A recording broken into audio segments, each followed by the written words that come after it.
Kemudian rukun qauli ada 5, tidak lebih dari 5, hanya 5. Apa saja? Yang pertama takbiratul ihram. Apa itu takbiratul ihram? Kenapa dikatakan takbiratul ihram? Takbir yang haram. Kenapa disebut haram? Karena dengan takbiratul ihram ini mengharamkan segala sesuatu yang sebelumnya halal. Dalam arti diperbolehkan. Sebelum sholat kita boleh makan, sebelum sholat kita boleh ngobrol. Ketika sholat, hal tersebut akan membatalkan sholat. Makanya mengharamkan sesuatu yang sebelumnya adalah halal. Maka disebut takbiratul ihram. Takbiratul ihram ini lafaznya harus Allahu Akbar. Tidak bisa Allahu Kabir.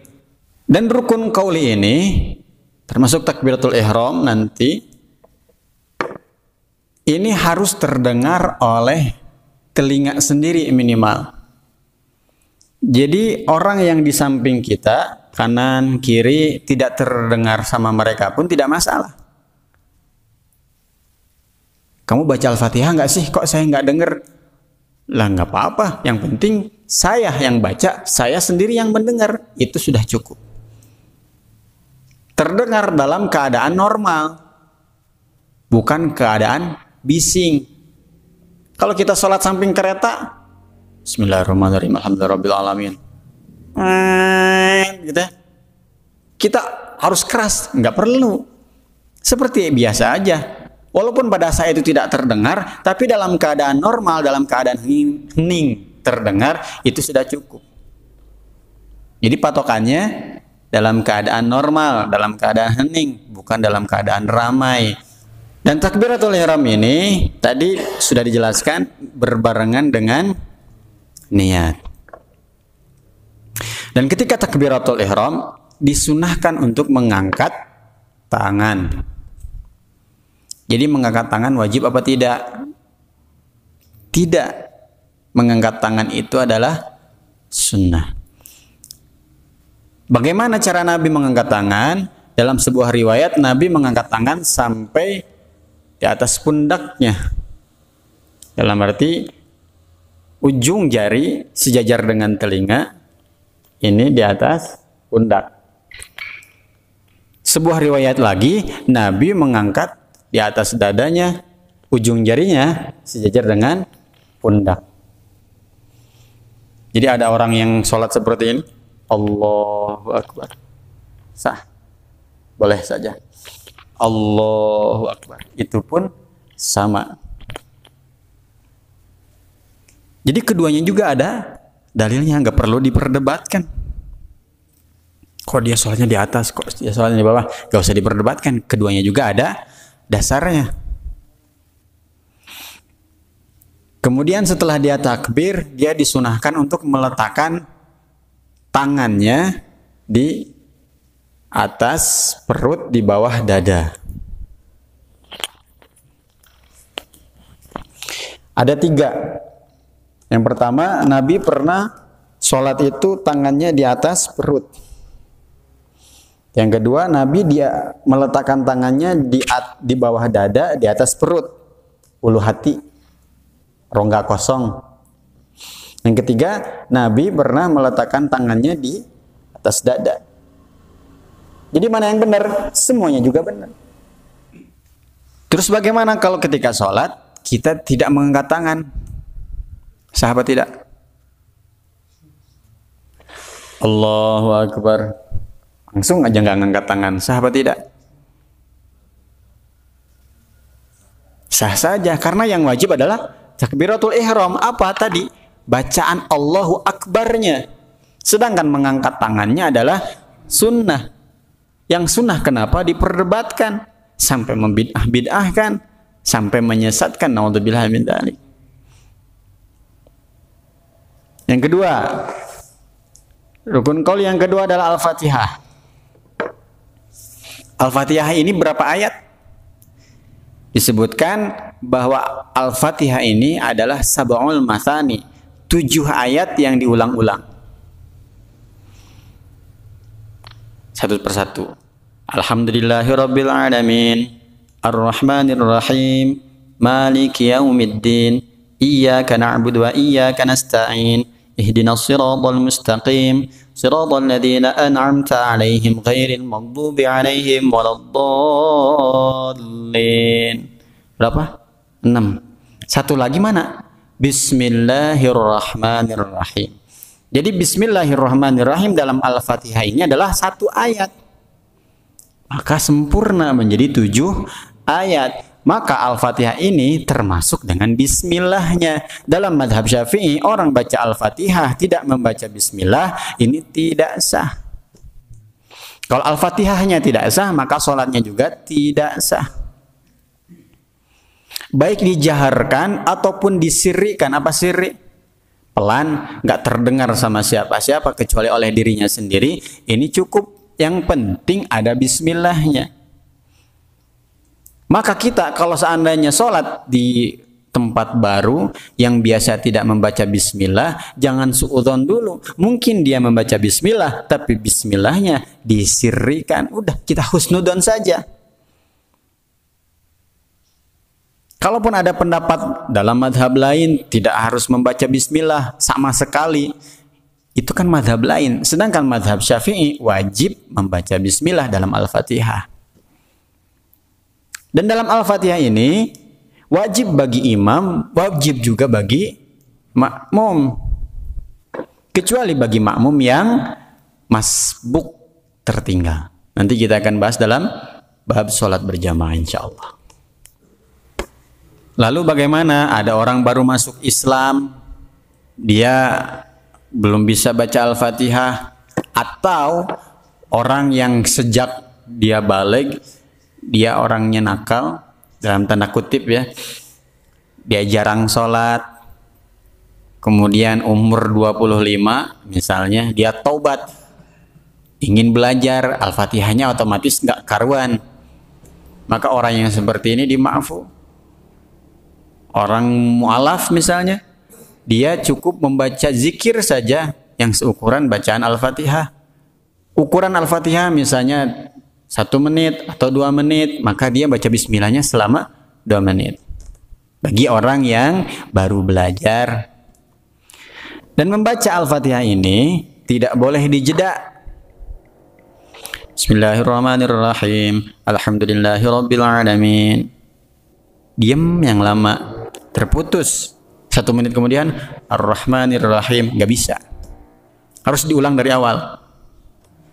Bahkan waktu yang sebentar tapi niat memutuskan Bismillahirrahmanirrahim, langsung diniatkan saya putuskan bacaan Al-Fatihah saya, walaupun hanya 2 detik ini sudah terputus Al-Fatihahnya, harus diulang dari awal. Gak boleh dijeda kecuali oleh perkara yang berhubungan dengan sholat. Misalnya apa? Amin. Sholat taraweh biasanya suka cepat kan ya, ditakutkan nggak keburu. Maka prakteknya si imam membaca Al-Fatihah, maka makmum pun ikut membaca Al-Fatihah. Biar keburu baca Al-Fatihahnya, karena si makmum merasa bacaan Al-Fatihah saya masih pelan, belum bisa cepat. Karena kalau cepat ini harus wasolnya harus benar, harokatnya harus benar. Maka ketika baru ihdinas siratal mustaqim, imam waladdallin, maka kita jeda dulu dengan bacaan amin. Ini nggak harus diulang dari awal, langsung lanjutkan karena berhubungan dengan sholat. Atau karena sesuatu yang lain, batuk misalnya, dan batuknya bukan karena disengaja, karena kalau batuk dengan sengaja ini batal, bersin. Nah, dijeda oleh perkara-perkara yang tidak bisa dihindari, ini nggak masalah. Tapi kalau dijedanya dengan sendirinya, maka Al-Fatihahnya harus diulang dari awal. Al-Fatihah ini kalau membaca cepat harus benar harokatnya. Bismillahirrahmanirrahim. Alhamdulillahirabbil alamin arrahmanirrahim maliki yaumiddin. Ini ujung-ujung harokat harus dibaca. Maka salah kalau orang ini benar, kalau orang cepat-cepat baca Al-Fatihahnya Bismillahirrahmanirrahim. Alhamdulillahirabbil alamin. Arrahmanirrahim. Ini salah mutlak, sudah nggak sah Al-Fatihahnya. Maka kita harus belajar bagaimana sih cara membaca Al-Fatihah yang cepat.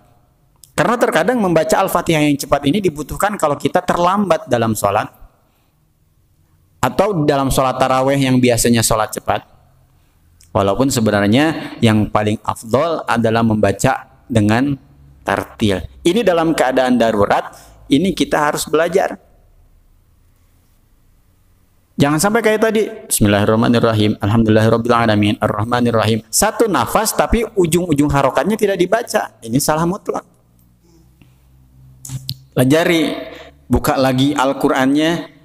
Apa sih harokat terakhir dalam ayat tersebut? Alhamdulillahirabbil alamin. Nah, kan maka disambungkan dengan ayat selanjutnya Ar-Rahman. Jadi Nar-Rahmanir-Rahim Maliki Yaumiddin Iyyaka na'budu wa iyyaka nasta'in ihdinas siratal mustaqim. Dan seterusnya dipelajari sendiri, buka Al-Qur'annya ya. Di dalam Al-Fatihah juga harus benar tasydidnya. Bismillahir, huruf ro ada tasydid. Salah kalau Bismillahirrahmanirrahim. Sering dengar kayak gitu? Itu salah. Alhamdulillahirabbil alamin. Huruf H dengan H berbeda. Ar-Rahmanir-Rahim. Maliki Yaumiddin. Iya. Nah, di sini tasydid lafadz iya ini kebanyakan orang salah. Bukan kebanyakan ya, masih banyak orang yang salah. Insya Allah teman-teman semuanya udah benar semua ya, amin. Iyyaka dengan tasydid artinya hanya kepada Engkau, ya Allah. Na'budu kami beribadah, kami menyembah. Tapi iyyaka tanpa tasydid ini artinya sinar matahari. Maka dengan membaca iyyaka na'budu kepada sinar matahari, na'budu kami menyembah, artinya menjadi kemusyrikan. Maka tasydidnya harus diperhatikan. Jadi bahasa Arab termasuk di dalamnya adalah Al-Quran. Jangankan salah huruf, salah tasydid saja bisa merubah makna. Maka penting nggak memperbaiki makhraj kita, memperbaiki tajwid kita? Penting. Ihdinas siratal mustaqim, siratal ladzina an'amta 'alaihim. Huruf alif, huruf ain, ini harus bisa membedakannya. Ghairil maghdubi 'alaihim waladdallin. Lamnya jangan terlalu lama ketika tasydid. Waladdallin. Jangan waladdallin. Kelamaan. Pendek saja. Ya. Pendek saja. Huruf dod ini ada letaknya, lidah ditempelkan di gigi geraham. Tapi bukan berarti harus keluar dari gigi. Hingga lafadznya menjadi gini. Walau. Sering dengar segitu? Ada di Bandung, saya ada yang bacaannya wow sampai keluar. Jadi letaknya di gigi geraham bagian dalam, di atas, baik kanan ataupun kiri, nggak masalah. Yang penting jangan keluar dari gigi. Masih bagian dalam kok, belum bagian luar. Ya. Kemudian rukun qauli, rukun ucapan yang ketiga adalah bacaan tasyahud akhir. Karena nanti ada dalam rukun fi'li duduk tasyahud akhir. Duduknya termasuk rukun, bacaannya juga termasuk rukun. Dan ini harus diperhatikan juga tasydidnya, harokatnya, panjang pendeknya. Yang salah seperti ini biasanya orang-orang. At-tahiyatul. Nah, salah itu. Yang benar bagaimana? At-tahiyyatul mubarakatus salawatut thayyibatu lillah. Thayyiba ada tasdidnya, bukan thayyiba. Salah. Assalamu alayka ayyuhan nabiyyu wa rahmatullahi wa barakatuh. Kadang-kadang suka ada dipanjangkan.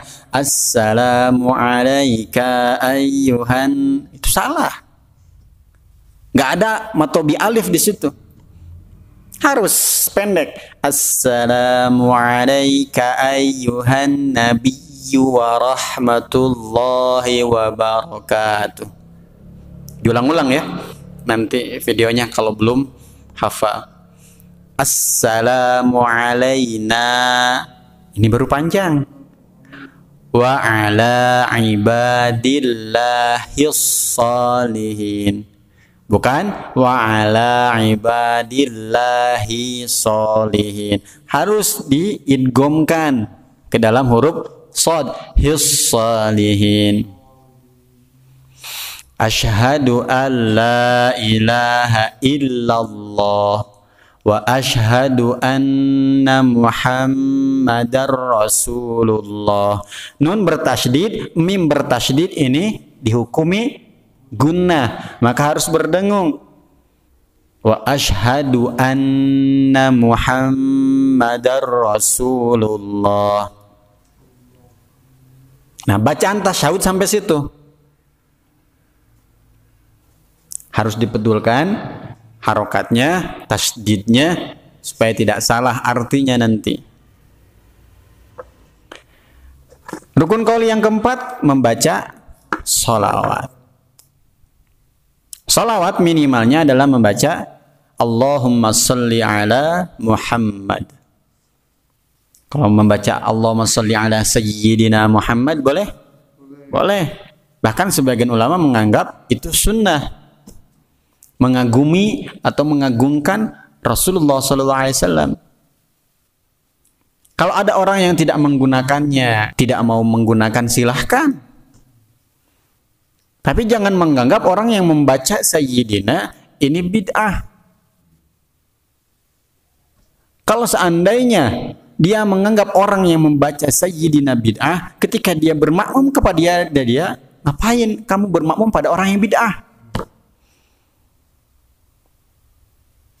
Kamu punya dalil, silahkan gunakan. Kita pun punya dalil, kami punya, bisa digunakan. Kalian punya pendapat ulama kalian, silahkan ikuti. Kami juga mempunyai pendapat ulama kami mengikuti. Jadi nggak usah saling mencela. Keduanya pun karena pendapat ulama, dan ulamanya bukan ulama sekelas ulama-ulama sekarang, tidak. Ulama-ulama besar, Imam Syafi'i, Imam Hanafi, itu ulama-ulama yang sudah tingkatan tinggi. Bahkan Imam Bukhari pun, Imam Muslim mengikuti mereka dalam masalah fikihnya. Tidak ada madhab Bukhari, ada nggak? Nggak ada. Imam Bukhari madhabnya apa? Syafi'i. Menghargai bahwasanya fikih harus taklid kepada mereka. Kalau punya pendapat yang lain dengan ulama yang lain, silahkan, tapi jangan sampai mencela pendapat ulama yang lain. Bahaya merendahkan ilmu ulama.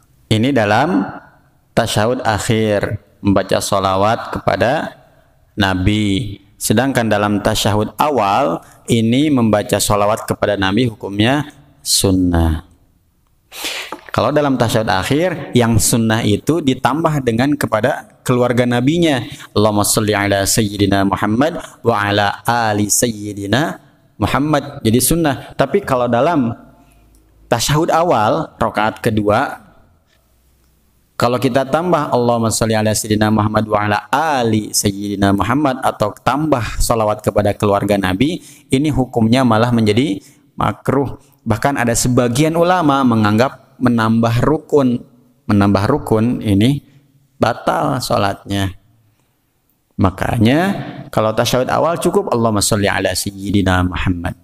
Langsung berdiri, jangan lama-lama. Kecuali kalau imamnya masih lama duduk, belakang baru silahkan diperbolehkan. Karena yang menganggap bahwa itu menambah rukun dan itu membatalkan pun hanya sebagian ulama saja. Kalau bisa jangan dibaca, tapi kalau imamnya masih lama duduk, misalnya bagaimana? Imam tahiyat akhir, kita masbuk, otomatis kita basih rakaat kedua atau rakaat ketiga. Ya nggak apa-apa, silahkan baca, karena imam kan pasti dilanjut dengan doa, kita di belakang tambah dengan sholawat kepada keluarga Nabi. Dan bagi orang yang membaca sholawat dengan menambah sayyidina, ini jangan salah. Allahumma sholli ala sayyidina, ini salah. Yang betul bagaimana? Allahumma sholli ala sayyidina. Ada tasydidnya dan ada harokat kasroh. I. Jadi sayyidina. Allahumma sholli ala sayyidina Muhammad. Huruf mimnya ada tasydid, harus agak ditahan. Muhammad. Wa ala ali sayyidina Muhammad kama shallaita ala sayyidina Ibrahim wa ala ali sayyidina Ibrahim wa barik ala sayyidina Muhammad. Sayyidina Muhammad. Perhatikan itu. Tasydidnya harus dibetulkan. Kemudian rukun qauli yang kelima adalah salam yang pertama. Assalamualaikum warahmatullahi. Itu yang wajib. Dan minimalnya salam Assalamualaikum sudah cukup. Maka kalau orang membaca salam Assalamualaikum terus kentut, batal nggak sholatnya? Tidak, karena dia sudah selesai Assalamualaikum dut, tetap sah sholatnya. Tapi dia dilanjutkan Assalamualaikum dut terus warahmatullah, haram hukumnya, tapi tetap sah. Begitu juga ketika Assalamualaikum dut warahmatullah, Assalamualaikum warahmatullah, tambahan warahmatullahnya haram, kemudian salam yang keduanya juga adalah haram. Batal tidak sholatnya? Tidak, tapi mendapatkan dosa. Sudah tahu dia berhadas, sudah keluar saja dari sholat, karena memang sholatnya sudah selesai. Dan ketika salam ini disunahkan untuk salam setelah imam selesai. Kalau berbarengan, ini hukumnya diperbolehkan tapi tidak mendapatkan kesunahan. Assalamualaikum, kita langsung ikut. Misalnya imam Assalamualaikum, kita langsung Assalamualaikum. Boleh, boleh. Yang penting tidak mendahului imam. Sunnahnya bagaimana? Assalamualaikum warahmatullahi. Imam seperti itu. Kita diam dulu. Nanti ketika imam Assalamualaikum warahmatullahi, yang kedua baru kita Assalamualaikum warahmatullahi. Ini sunnah. Jadi imam sudah selesai salam pertama, ketika imam salam yang kedua kita salam pertama. Ini sunnah. Dan lafadz salam ini sunnahnya adalah sampai warahmatullah. Assalamualaikum warahmatullah. Cukup. Bahkan ulama menambahkan kalau ditambah dengan warahmatullahi wabarakatuh maka menjadi makruh. Cukup Assalamualaikum warahmatullah. Ada sih ulama yang berpendapat wabarakatuh ini termasuk sunnah, tapi sebagian kecil, tapi sebagian besar ulama menganggap ditambah barakatuhu itu adalah makruh. Dan ketika salam, ini yang penting pipi sudah terlihat sama orang belakang. Assalamualaikum warahmatullahi. Jadi kemarin sudah jelaskan, jangan sampai dada kita menoleh ikut bergeser sehingga kita tidak menghadap kiblat dadanya, maka batal sholat kita. Di dalam sholat kita salam, kita berpikir sedang menyalami 3 makhluk. Siapa saja? Manusia, jin, dan malaikat. Assalamualaikum warahmatullahi. menyalami orang yang di samping kanan kita, menyalami malaikat yang tidak terlihat dan jin-jin yang tidak terlihat oleh kita. Diniatkan. Karena malaikat dan jin banyak di sekitar kita. Dan tidak perlu dijawab.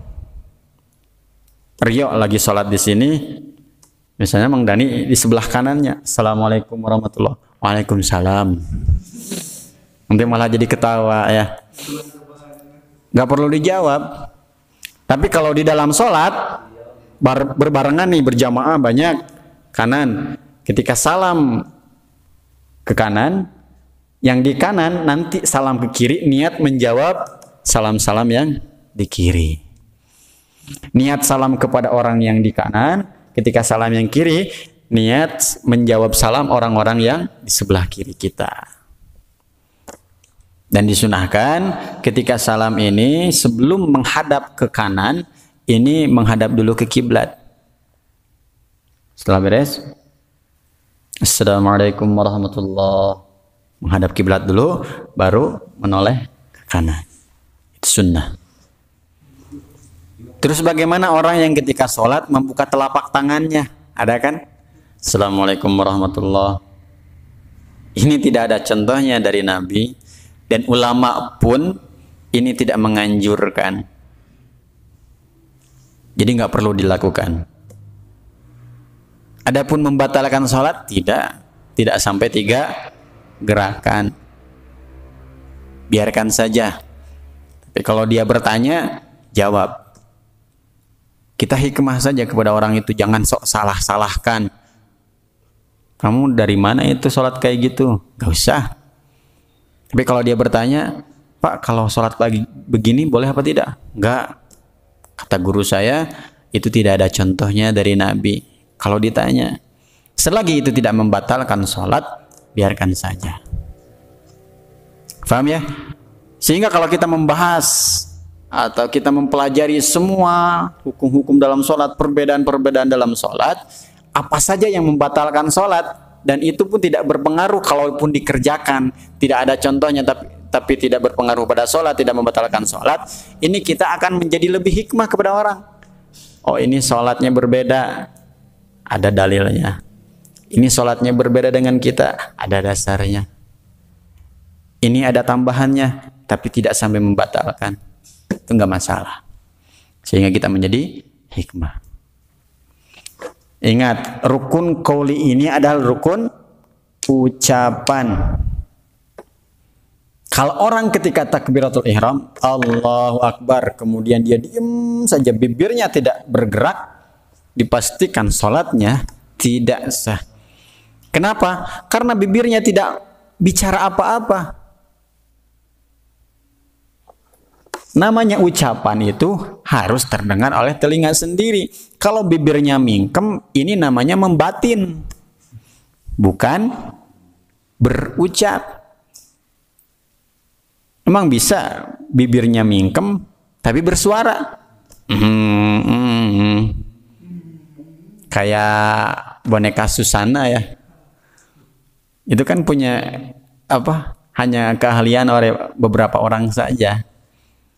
Umumnya orang diam mulutnya, maka tidak bicara apa-apa, maka dia tidak otomatis tidak membaca Al-Fatihah, tidak membaca tasyahud dan sebagainya. Hanya 5 saja. Dalam arti bacaan tasbih ketika sujud, Subhana rabbiyal a'la, hukumnya sunnah. Ketika ruku, sunnah. I'tidal, sunnah. Doa, sunnah. Semuanya doa kecuali yang 5 ini. Jadi hanya dengan membaca takbiratul ihram, Al-Fatihah, bacaan tasyahud akhir, salawat dan salam yang pertama, ini sudah cukup dalam rukun qauli atau rukun ucapan. Jadi setelah Al-Fatihah nggak membaca surat, sah apa tidak? Sah. Pak, saya cuma hafalnya kulhu, falak, dan an-nas. Itu sudah bagus. Yang penting baca surat, dan itu hukumnya sunnah. Tidak membaca surat pun tetap sah saja. Mafhum ikhwan? Ada pertanyaan? Nggak ada? Kalau nggak ada, kita cukupi dulu sampai sini. Yang betulnya dari Allah Subhanahu wa Ta'ala, yang salahnya dari kebodohan saya sendiri. Kalau ada tambahan, kritik, saran, silahkan tulis di komentar. Ambil yang benarnya dan jangan ambil yang salahnya. Wallahu a'lam bishawab. Kita tutup dengan doa kifaratul majlis. Subhanallahu wa bihamdihi, subhanakallahumma wa bihamdika, asyhadu an la ilaha illa anta astaghfiruka wa atubu ilaik. Wassalamualaikum warahmatullahi wabarakatuh.